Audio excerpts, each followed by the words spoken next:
Okay, friends, I'm just gonna get out my Stephen Gwynn. I grabbed my freaking draw knife. The Killinger 28. This is gonna be, friends, this is gonna be, that's in there. I'm just telling you. If you're gonna go break your axe free from the back of the axe, you're gonna break handles.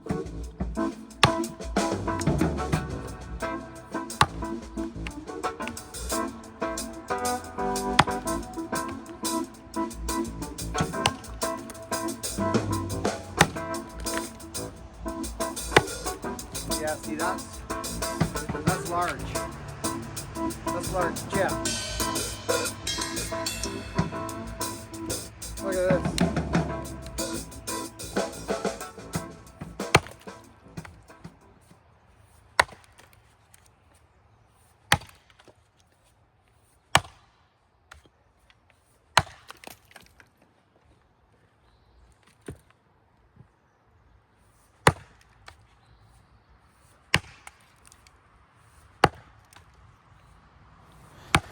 Splitting firewood is not really the greatest test of an axe hang, to be honest with you.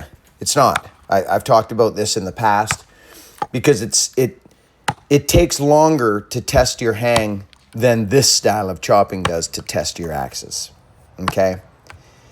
Because when you're splitting firewood, you're hopefully splitting the firewood, not just batting against the top of the wood all the time. Correct?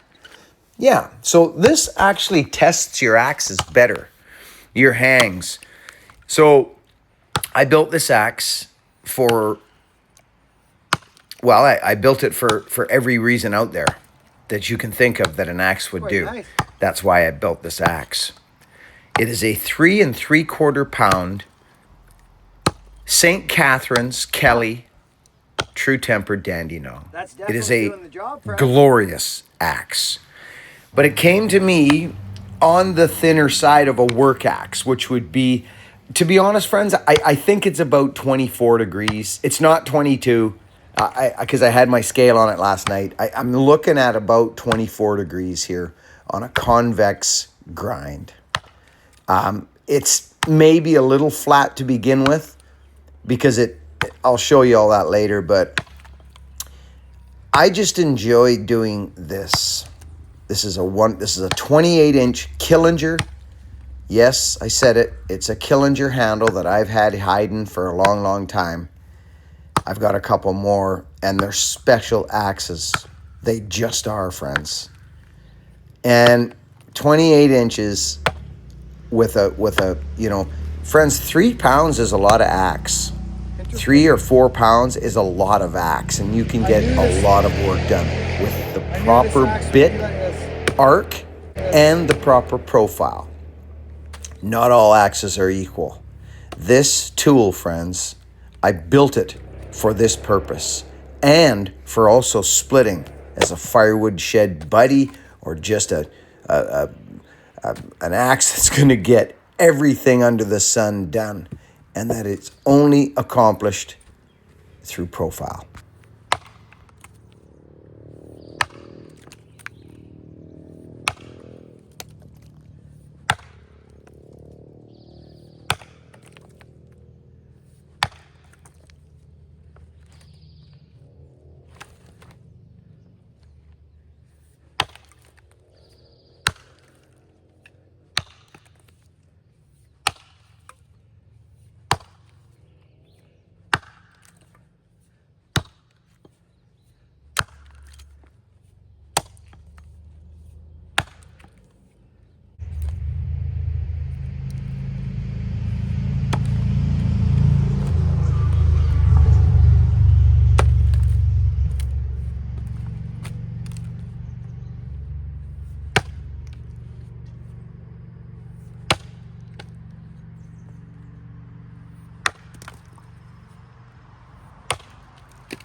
I don't even know why I'm doing this. I've really been having a hankering to chop lately. I don't know why. I split a lot of firewood, friends, and I've got a lot of content that's tucked away in my phone. I share some on my members group, but I mean, I got an axe in my hand a lot, and I really enjoy it. Chopping gives me a break from splitting, and I do enjoy it, and I'm always learning something when I'm doing it, about profile, different lengths of handles for different scenarios. When you're out in the wild like this, you just jump on. I find a shorter handle is very handy. This profile here, friends, is an everyday axe. It's not designed for chopping, and it has splitting characteristics. It's a convex edge. It's actually a St. Catherine's 3 3/4 pound axe. This is a light axe, friends. It's a beautiful tool.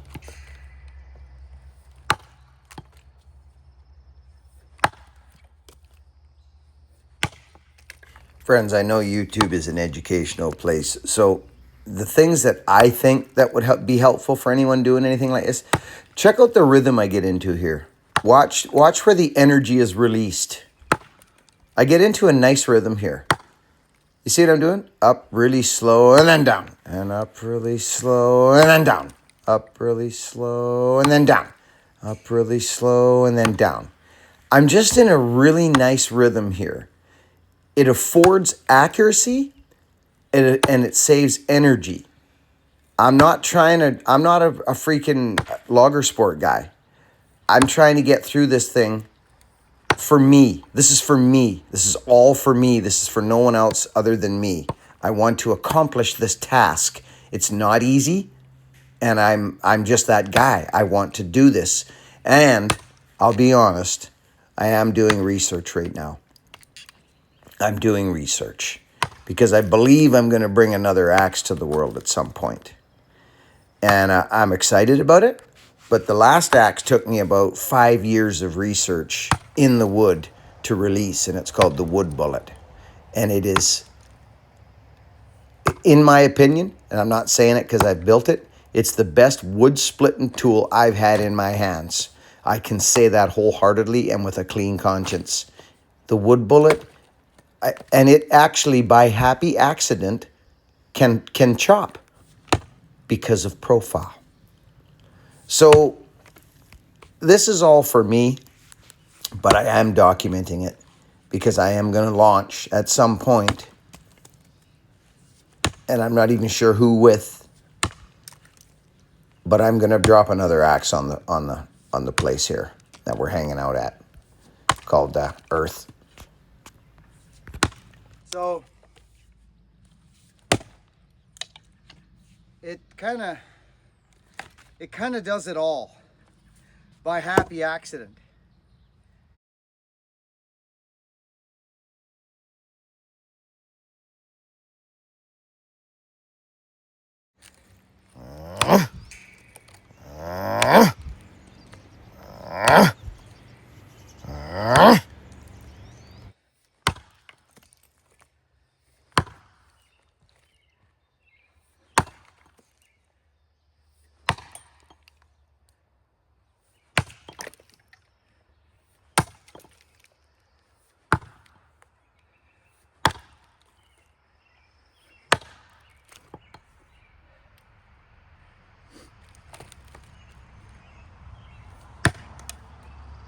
If you've done any amount of chopping, you'll notice you'll sometimes get bound up your apex.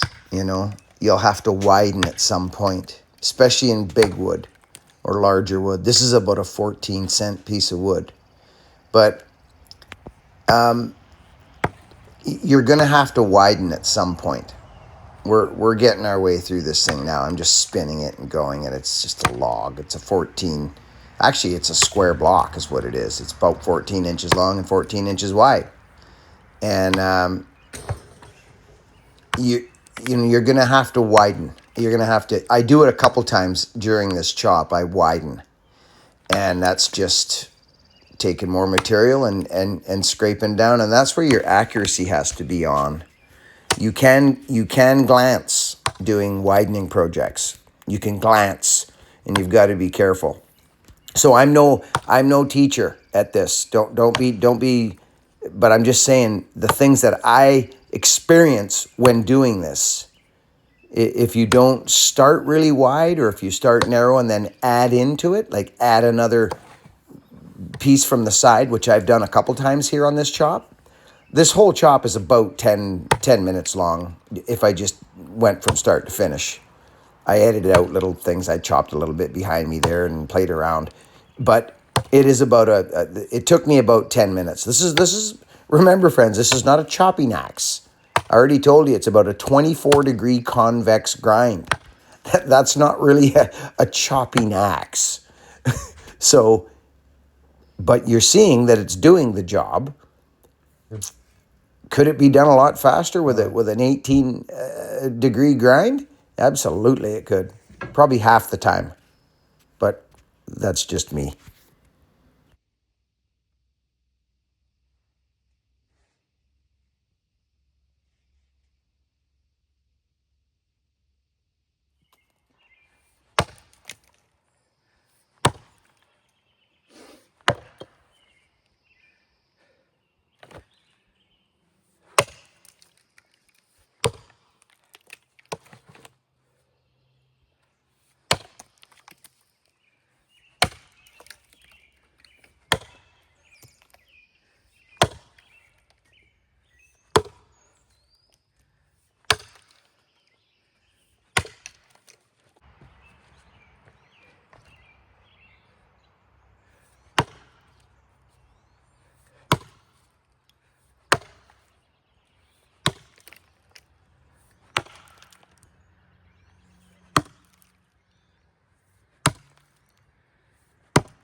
So these are some of the things. You'll notice I'm widening here because I've literally got a toothpick left. Well, not a toothpick, but you can hear when you smack. You just smack and you don't really go anywhere, so you widen a little bit. These are some of the things you'll run into. This is over now. This is pretty much done.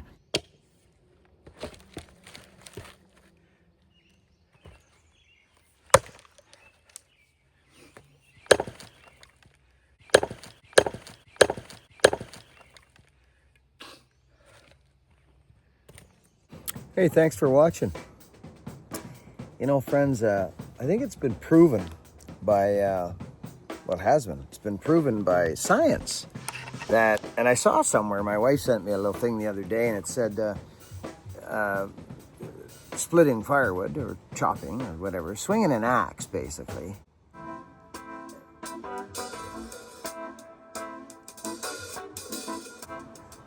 It boosts testosterone in men more than like some other activities. It actually boosts testosterone. I think it would be in women too. But just the simple act of hitting something with an axe, pretty cool, eh? So chopping, splitting, whatever.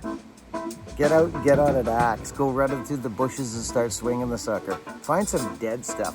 Learn. Have your own experience with these things. Their blade geometry is, there's only so many ways you're going to get something to cut, and it has to be sharp. But, you know, when you refine this a bit and get into the refinements of it, on either activity, whether you're chopping or splitting, they're two very different activities. Obviously, a chopping axe needs to be much sharper and have different geometry than, or same geometry, but on a different scale, is where the crossover meets. And I'm going to go down that road as a matter of freaking factorolio sense. I am, because that's my mind brain. That's how my mind brain works. Anyways, enough said. You've watched a lot. If you've stuck through that one, you got patience. I love you. Work hard. Be honest. And remember, swinging an axe boosts your testosterone. And at 56, I could use a boost of testosterone. So I'm going to keep swinging. I love you. Work hard. Be honest and be kind. And remember, the physical being we can make a living with it, friends. Young men, you can make a living with your physical being. Shovels and axes and all kinds of different things. You can be your own man. Buy a pickup truck and go around and humble yourself and say, hey, is there something I can do for you here? I'm trying to feed a family here, and I just, can I make your life easier somehow? You mow your lawn, your gutters, just can I start to develop a clientele of people you can help? Work hard, be honest, be kind. Catch you on the next video. Can't wait. Well, what it does do is it definitely gives you a